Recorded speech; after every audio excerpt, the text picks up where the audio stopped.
Welcome back everyone. Apa kabar kalian semuanya?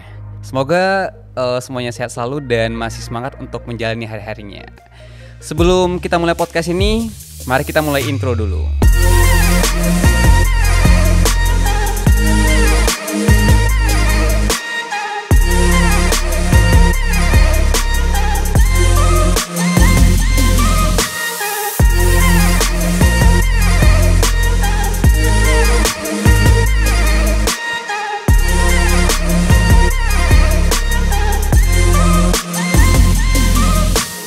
Welcome to Kuru Podcast. Untuk teman-teman kita yang mungkin baru menonton podcast ini, perkenalkan nama gue Hari dan gue nge-podcast ini bareng teman gue atau juga yang bisa dibilang kakak kelas gue. Namanya Civivi. Civivi, silakan. Halo. Bagi yang penasaran, podcast kita itu isinya kebanyakan tentang gimana cara kita ngejawab pertanyaan seputar tentang quarter life crisis, which is gue yakin banyak dari kita juga pasti pernah ngalamin yang namanya quarter life crisis. Atau sedang mengalami quarter life crisis. Iya, kalian bisa nge-streaming podcast kita ini di YouTube di @kurupodcast Start Living, dan kalian juga bisa akses podcast ini di Spotify di Kuru Podcast Start Living juga. Anyway, pertanyaan seputar quarter life crisis. Pernah nggak sih dalam kehidupan itu kalian merasa kalian nggak punya pilihan? Nah, gue ada pertanyaan menarik nih. Menurut lo nih Ci, mana yang lebih pedih? Menyesali pilihan atau merasa nggak punya pilihan sama sekali? Oke, mana yang lebih pedih ya? Heeh. Menurut gua, Har, menyesali pilihan itu datang dari perasaan tidak punya pilihan. Benar, gimana? Gimana? Jadi aku mengerti bahwa orang-orang sering bertanya ya, sering menanyakan hal itu kan, kayak lo mending nyesel apa lo mending gak punya pilihan gitu kan. Tapi menurutku dua hal itu adalah sebab akibat. Oke. Jadi biasanya penyesalan itu datang dari ketidakmauan atau ketidakmampuan kita untuk membuat keputusan di saat kita merasa tidak punya pilihan. Oke, berarti ini matter of choices gitu ya? Kita bedah dulu ya berdasarkan kata-katanya. Menyesal itu kan akibatnya. Ditarik ke belakang, sebabnya adalah perasaan tidak punya pilihan. Oke. Aku akan mengategorikan ini dengan sangat gamblang ya. Menurutku penyesalan itu rasa sakitnya itu nyata. Jadi ketika kita menyesal tuh sakitnya tuh nyata gitu. Nah, tapi perasaan tidak memiliki pilihan ini, itu kan rasanya juga sakit ya. Iya. Kayak sedih gitu. Tapi kemudian coba di breakdown lagi deh. Itu tuh cuma perasaan atau kenyataan. Karena kan kita boleh merasakan apapun nih. Misal nih buat kamu ya Har, kamu pernah gak merasa tidak punya pilihan? Kayaknya pernah sih. Mungkin pas kuliah dulu kali ya. Kayak di pertengahan kuliah tuh aku nyadar bahwasanya tuh ada jurusan lain yang aku rasa lebih cocok sama aku, atau yang bisa dibilang aku lebih suka lah sama jurusan lain. Tapi pada saat itu pada saat aku menyadari itu, aku udah kuliah di tingkat 2 dan itu semester keempat. Kalau nggak salah ya, kira-kira di semester keempat. Jadi pilihanku pada saat itu ada 2. Melanjutkan kuliah atau drop out dan milih jurusan baru. Tapi kalau misalnya aku milih drop out, kan itu aku menghabiskan waktu 2 tahun itu kebuang sia-sia, dan aku udah ngabisin uang yang udah diberikan orang tua untuk aku kuliah kan. Jadi aku nggak mau menyia-nyiakan itu.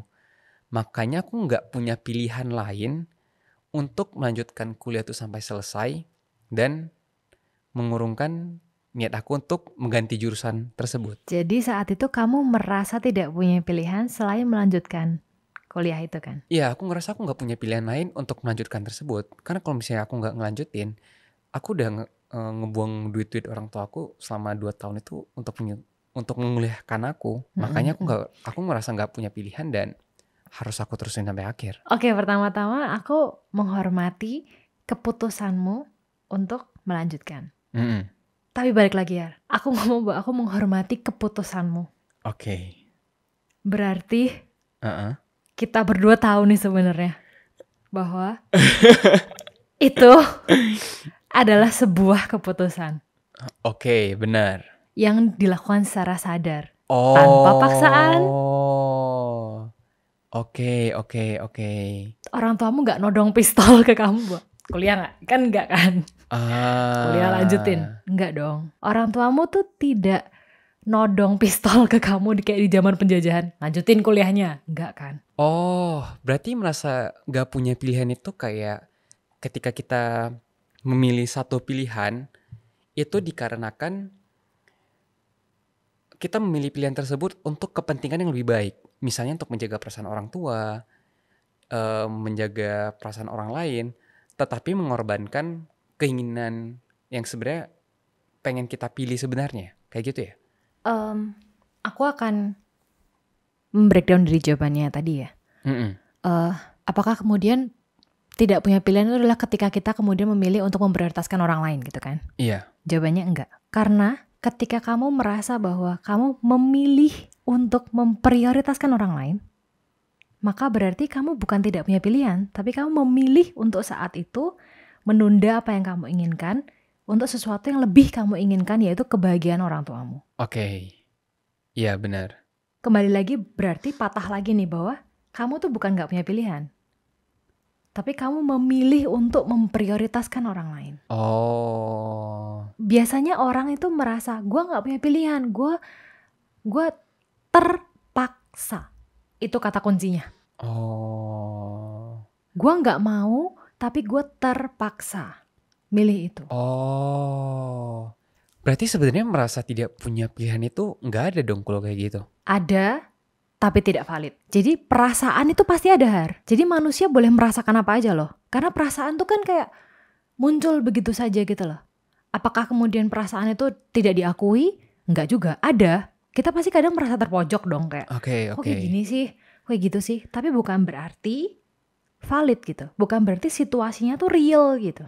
Bahwa kamu tidak punya pilihan gitu. Berarti sebenarnya kan merasa tidak punya pilihan itu nggak ada kan atau nggak valid kan? Jadi gimana caranya ketika kita memilih sesuatu pada saat kita merasa kita nggak punya pilihan, kita itu nggak akan menyesal untuk memilih tersebut di ke depannya?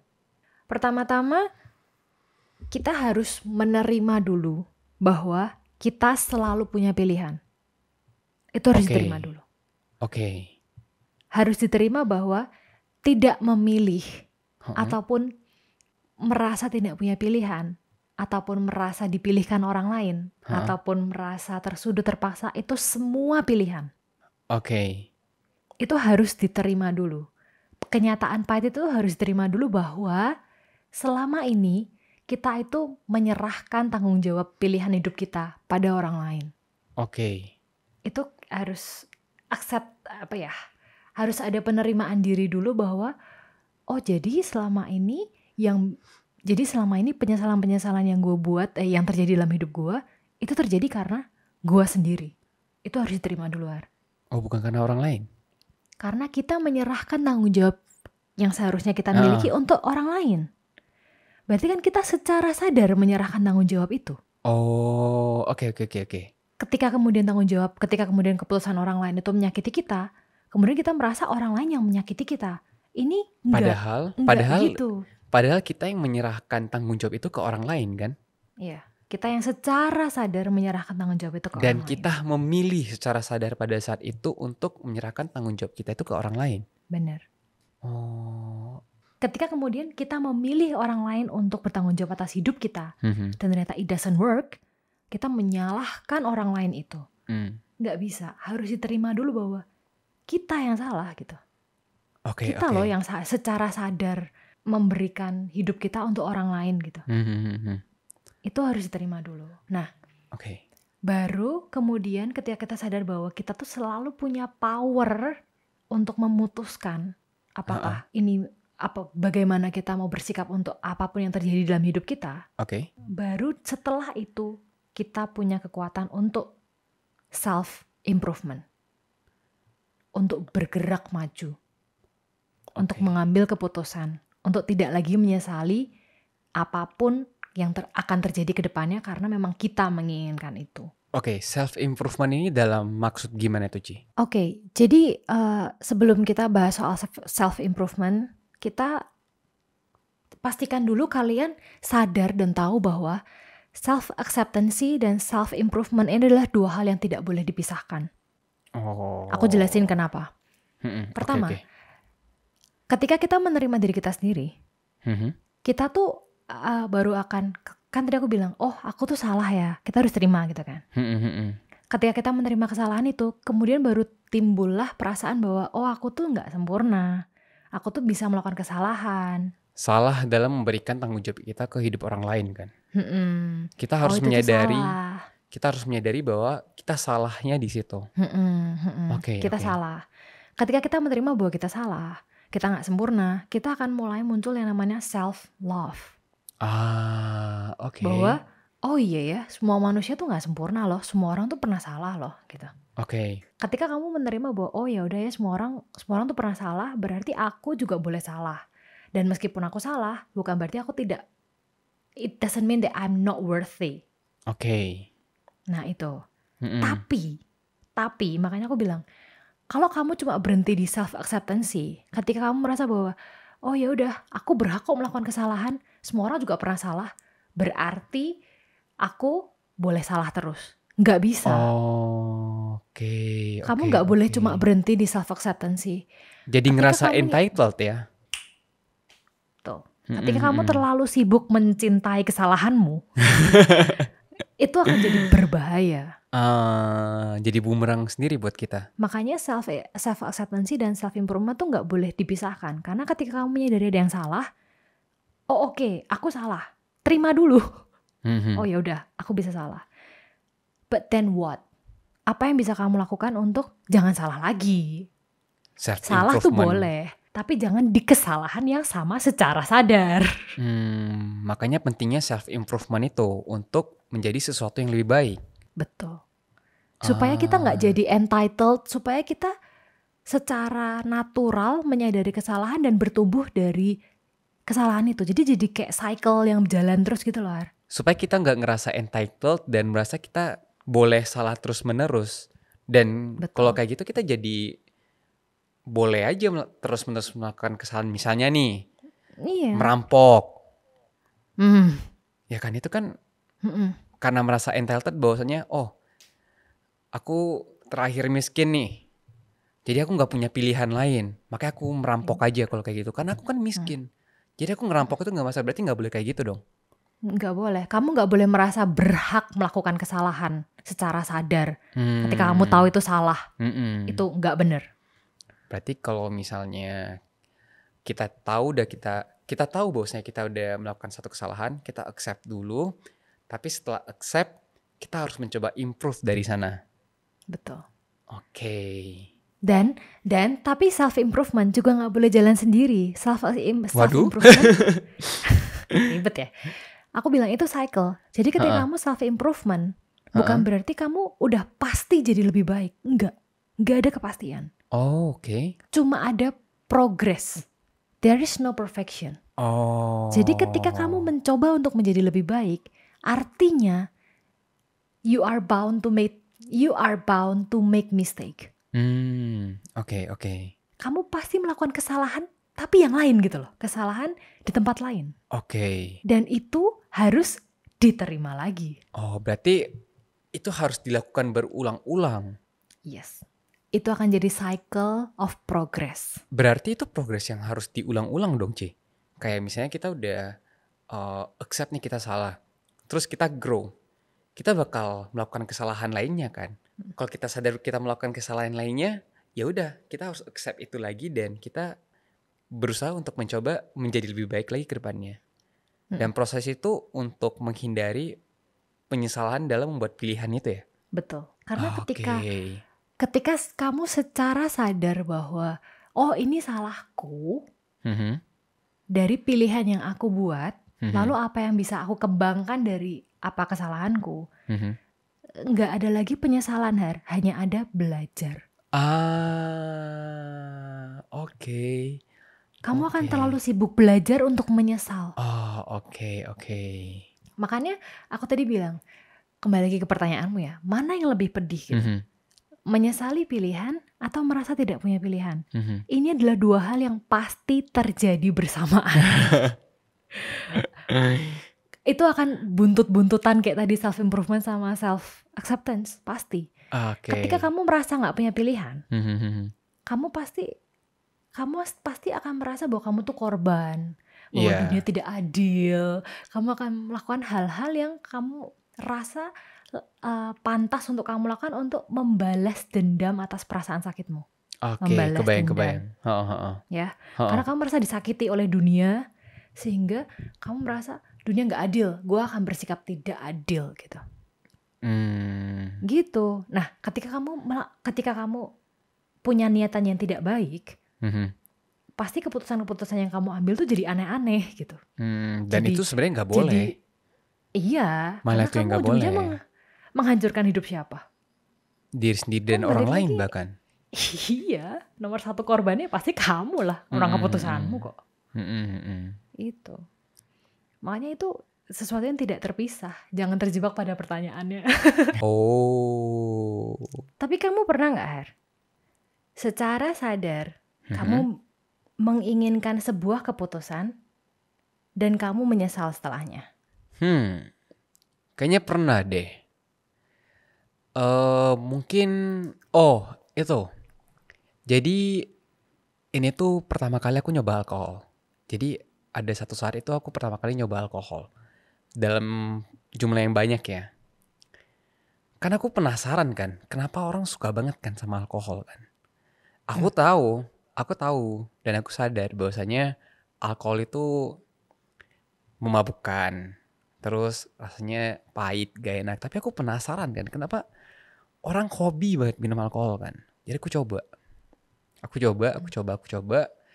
Aku minum kayaknya kira-kira segelas soju lah.